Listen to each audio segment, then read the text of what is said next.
Good morning সবাইকে। দেখো আজকে ওই তোমাদের যেটা পড়াচ্ছিলাম, মানে নাম্বার সিস্টেমের একটা অংশ বাকি ছিল, সেই অংশটা করিয়ে দিচ্ছি।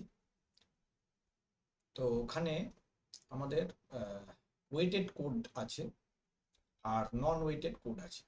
তো এটা সম্পূর্ণটা আমার তখন আগের দিন করানো হয়নি, আজকে করিয়ে দেবো। তো ওয়েটেড কোড মানে যখন প্রত্যেকটা পজিশনের জন্য কোনো একটা নাম্বার সিস্টেমের নির্দিষ্ট একটা ওয়েট থাকে, তাকে ওয়েটেড কোড বলে। যেমন বিসিডি। বিসিডি হচ্ছে একটা বাইনারি কোডিং সিস্টেম, যেখানে প্রত্যেকটা ইন্ডিভিজুয়াল ডিজিটের বাইনারি মান বের করে সেই মানগুলোকে পাশাপাশি লেখা হয়। এবং বিসিডি হলো একটা 4 বিটের কোড। ঠিক আছে? তো 4 বিটের কোড মানে প্রতিটা সংখ্যাকে 4 বিটে প্রকাশ করা হয়।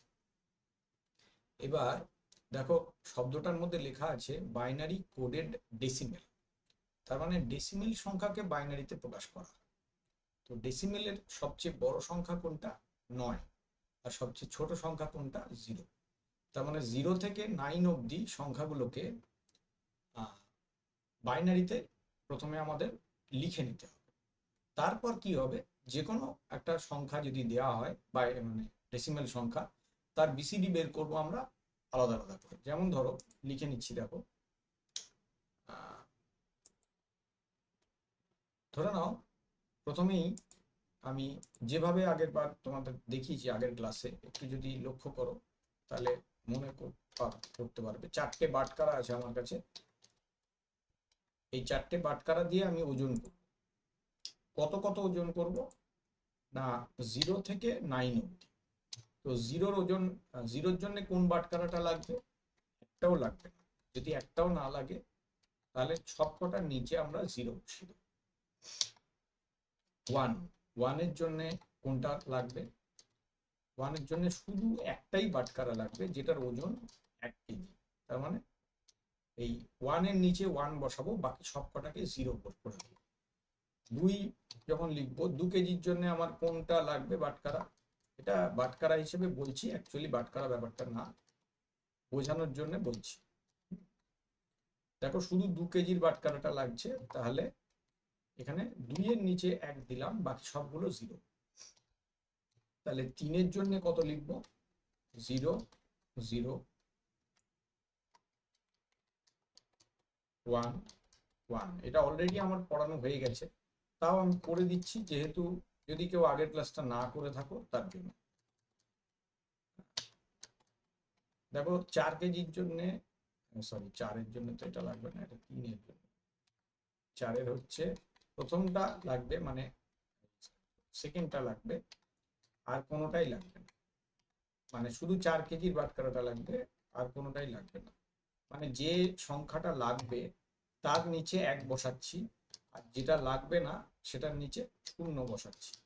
এইভাবে বাইনারিতে সরাসরি কোনো সংখ্যাকে লেখা হয়। বুঝতে পারছো ব্যাপারটা?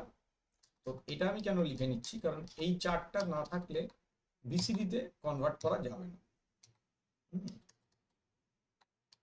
তো যেমন 7-এর ক্ষেত্রে সবকটা, এই প্রথমটা 0, বাকি 3টেই 1, আর দুটো ডিজিট আছে। 8-এর ক্ষেত্রে প্রথমটা 1, বাকি 3টে 0। আর 9-এর ক্ষেত্রে কি হবে? 1, 0, 0, 1। এটা অলরেডি আগের ক্লাসে আমি পড়িয়েছি, যদি কেউ বুঝতে না পেরে থাকো তো ওই ক্লাসটা একটু ফলো করবে। তো এটা হলো 0 থেকে 9-এর বাইনারি সংখ্যা, মানে বাইনারি মান। এবার আমরা কিভাবে বিসিডিতে কনভার্ট করব? উত্তর হচ্ছে, ধরো একটা সংখ্যা আমাকে ডেসিমেলে দেওয়া হয়েছে 247। তো এই সংখ্যাটাকে বিসিডিতে নিয়ে যেতে গেলে কি করব আমরা? ডেসিমেল লেখার জন্য বেসে আমাদের 10 লিখতে হবে। নিশ্চয়ই তোমাদের আগের ক্লাস দেখে থাকলে তোমরা দেখেছো। তো বিসিডিতে কিন্তু আমাদের 3টে আলাদা সংখ্যা হিসেবে লিখতে হবে। মানে 2-এর জন্য লিখবো, এখান থেকে দেখো 2-এর মানটা লিখে দেবো 4-এর জন্য 4-এর মানটা লিখে দেবো, আর 7-এর জন্য 7-এর মানটা লিখে দেবো। মানগুলো কত কত হবে? 2-এর মান হবে 0 0 0 1 0 হয়ে গেল। 4-এর জন্য লিখবো 0 1 0 0, 7-এর জন্য লিখবো 0 1 1 1। তাহলে আমার ফাইনাল অ্যান্সার কি হবে? অ্যান্সার এইটাই হবে 0 0 1 0 0 1 0 0, 7-এর জন্য এইটা হলো বিসিডি। ঠিক আছে, এটার ক্ষেত্রে তোমরা যদি নিচে লিখতে চাও মানে র্যাডিক্স বা বেসে, তাহলে এখানে বিসিডি কথাটা লিখতে পারো। বিসিডি এটাকে বলে বাইনারি কোডেড ডেসিমেল।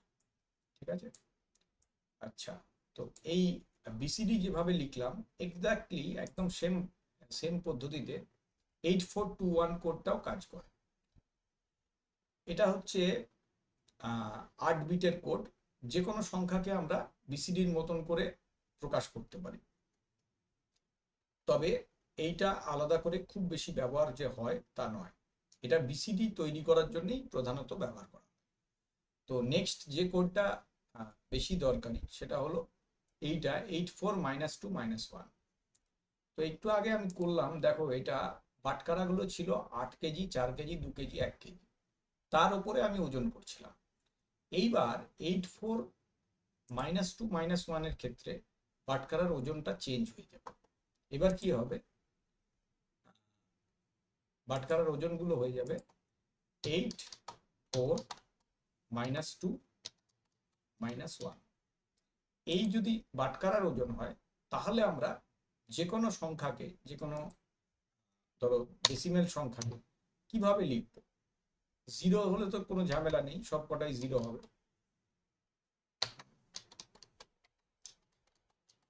এভাবে লিখব। ঠিক আছে, 1 হলে কি লিখব বলো তো? 1 হলে কি লিখব? দেখো 1 হলে আমরা এই ভ্যালুটা লিখব 0 1 1 1। কেন হবে দেখো, কারণ 4 কেজি, -2 কেজি আর -1 কেজি এই তিনটে বাটখারাকে ওজন করো, মানে এই তিনটে সংখ্যাকে যোগ করো, দেখো ফাইনালি পাবে কত? 1। তো এইভাবে এই কোডটা লেখা হয়। যদি 2 লিখতে হয় তাহলে কি লিখবো? 0 1 1 0। বুঝতে পারছো কিভাবে হলো? এইভাবে সব যে কোনো সংখ্যা 84 -2 -1 কোডে আসবে, মানে 0 থেকে 9। এবার একই রকম ভাবে যদি আমরা এই ইয়েটা বানাতে পারি, মানে এই চার্টটা, তাহলে কি হবে? তারপর যে কোনো সংখ্যা যখন দেয়া হবে ডেসিমেল থেকে 84 -2 -1 এ কনভার্ট করতে, তখন এইভাবে আগের মতনই বিসিডির মতনই দেখে দেখে টুকে দেবো, সংখ্যাগুলো টুকে দেবো, দিয়ে পাশাপাশি লিখে দেবো। খালি ওজনটা তোমাদের মনে রাখতে হবে এক্ষেত্রে আর কি।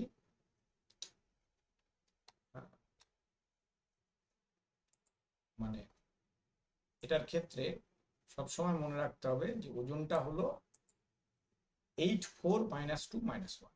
এটা যেন গন্ডগোল না। এবার এই ওয়েটের রেসপেক্টে যা হয় হবে, এটা হয়ে গেল। আচ্ছা, এবার তো তোমরা বুঝে গেছো, আশা করি পারবে। গ্রে কোড, গ্রে কোডে কি হয়? ধরো একটা বাইনারি সংখ্যা আছে, নতুন করে ফ্রেশ করে পড়ি। গ্রে কোডে কিন্তু এগুলো দেখো, এরপরে দুটো কোড রয়েছে, গ্রে কোড আর XS3 কোড। এগুলো হচ্ছে নন ওয়েটেড কোড, মানে এই কোডগুলোতে কিন্তু কোনো ডিজিটের কোনো নির্দিষ্ট ওয়েট থাকে। এবার এখানে কিভাবে করা হয় দেখো, ধরে নাও আমার কাছে একটা বাইনারি সংখ্যা আছে 1 0 1 1 1। আচ্ছা, এইটাকে আমরা গ্রে কোডে কনভার্ট করব। এটা কিসে আছে? আমার এটা আছে হচ্ছে বাইনারি। এই বাইনারি সংখ্যাটাকে আমরা গ্রে কোডে নিয়ে যাব। তো প্রথম নিয়ম হচ্ছে বাঁ দিকের সংখ্যাটাকে অ্যাজ ইট ইজ নামিয়ে দেব। তার মানে এখানে 1 আছে, নিচে আমি কত লিখবো? 1 লিখে দিলাম। এইবারের নিয়মটা হলো পাশাপাশি দুটো ডিজিটকে আমাদের যোগ করতে হবে। এই যে পাশাপাশি দুটো ডিজিট, এই দুটোকে যোগ করে নিচে নামাবো, যোগ করতে হবে। তো এই দুটো যোগ করলে কত হবে? 1 আর 0 যোগ করলে 1 হবে, লিখে দিলাম এখানে 1। আচ্ছা, তারপর আবার পাশাপাশি দুটো ডিজিটকে যোগ করতে হবে, 0 আর 1। আচ্ছা, তারপর আবার এই দুটো, আবার এই দুটো, এগুলো সব পরপর যোগ করতে হবে। কিন্তু মনে রাখবে, যখন যোগটা করবে তখন যোগ করে, বাইনারি যোগ আমি তোমাদের শিখিয়েছি, যোগ করে যদি 0 আর 1 হয় তাহলে 1 আসবে, 1 0 হলে 1 আসবে। কিন্তু যদি 1 1 থাকে তাহলে যোগফলটা হয় অ্যাকচুয়ালি 2, মানে 1 0। তো আমরা লিখি কি, 0 লিখি, হাতে থাকলো 1, এভাবে লিখি। তো এখানে যখন যোগ করবে তখন ওই হাতে থাকলো 1টা লিখবে, মানে 1 আর 1 এর যোগফল লিখবে 1, এই সরি 1 1 1 1 এর যোগফল লিখবে 0। ঠিক আছে, এই কাজটা করতে হবে। তাহলে এখানে কত কত আসছে একটু খেয়াল করো। প্রথম তিনটেতে 1 এলো, খেয়াল করে দেখো। তারপরে সবকটা ডিজিটে কিন্তু 0 আসছে, কারণ পাশাপাশি 1 আছে। হ্যাঁ, প্রথম তিনটে আমার 1 এলো, তারপরে দুটো ডিজিট 0 এলো। তাহলে এটা হলো এর গ্রে কোড, গ্রে, এই কোডটাকে বলে গ্রে কোড। ঠিক আছে, এইবার এই গ্রে কোড থেকে যদি আবার বাইনারি করতে হয় তখন কি করব, আগের মতনই বাঁ দিকের ডিজিটটাকে নামিয়ে দেবো অ্যাজ ইট ইজ যা আছে। কত হলো 1। এবার এই 1 এর সঙ্গে কোনাকুনি এই 1টাকে যোগ করব, এইটাকে। আচ্ছা, যোগ করে যেটা হয় নামাবো, যেরকম আগের বারে 1 1 থাকলে 0 হয়, এখানেও তাই হবে। তাহলে 0 হলো। আচ্ছা, 0-র সঙ্গে এই 1টাকে যোগ করব, কত হবে, 1 হবে, কোনো ঝামেলা নেই, চলে এলো। 1 এর সঙ্গে এই 0টাকে যোগ করব, করে দিলাম, কত হলো, 1 আর 0 মানে 1 হলো, কোনো অসুবিধা নেই। আবার 1 এর সঙ্গে এই 0টাকে যোগ করলাম, করে নামালাম, তাহলে আমার কত নামলো, 1। তাহলে দেখো 1 0 1 1 ছিল, অ্যান্সারে 1 0 1 1 চলে এলো। ঠিক আছে, তো নিয়মটা বুঝতে পারলে, মানে প্রথমবারে যখন বাইনারি থেকে গ্রে যাব তখন কি হবে, এটা নিচেরটা আবার বাইনারি চলে এলো, এখানে আবার বাইনারি ফিরে এলো। তো নিয়মটা কি ছিল, তো কি হলো তাহলে, মানে একটা সংখ্যা যখন আমরা লিখবো, তখন এইটাকে নামিয়ে দেবো, তারপর এই দুটোকে যোগ করব, করে যোগফলটাকে নামাবো। যদি 1 1 থাকে তাহলে 0 যোগফল হবে, আর বাদ বাকি যে কোনো ক্ষেত্রে যোগফল 1 হবে। তারপর কি করব, এই দুটোকে যোগ করব, করে যোগফলটাকে নামাবো, কত হবে, 1 হবে।